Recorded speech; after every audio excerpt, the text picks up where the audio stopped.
A book, too, can be a star, a living fire to lighten the darkness, leading out into the expanding universe. Life, with its rules, its obligations, and its freedoms, is like a sonnet. You're given the form, but you have to write the sonnet yourself.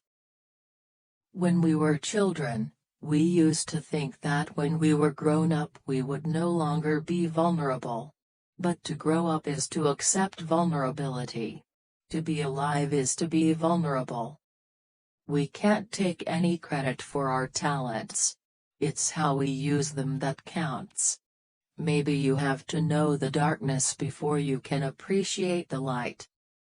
Just because we don't understand doesn't mean that the explanation doesn't exist.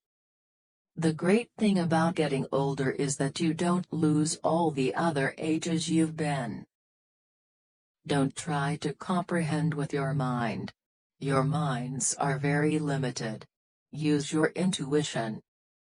Our truest response to the irrationality of the world is to paint or sing or write, for only in such response do we find truth. Stories make us more alive, more human, more courageous, more loving.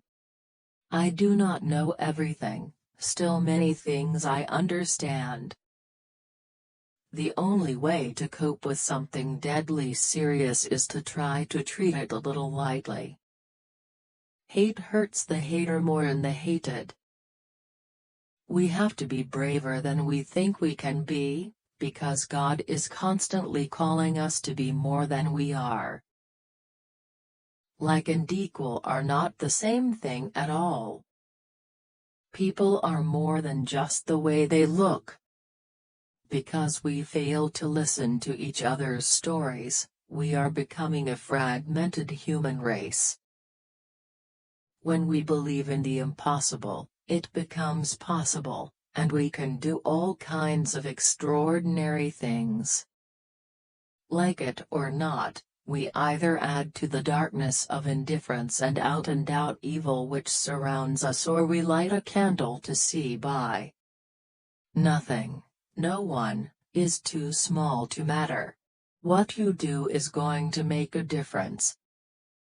I wish that we worried more about asking the right questions instead of being so hung up on finding answers.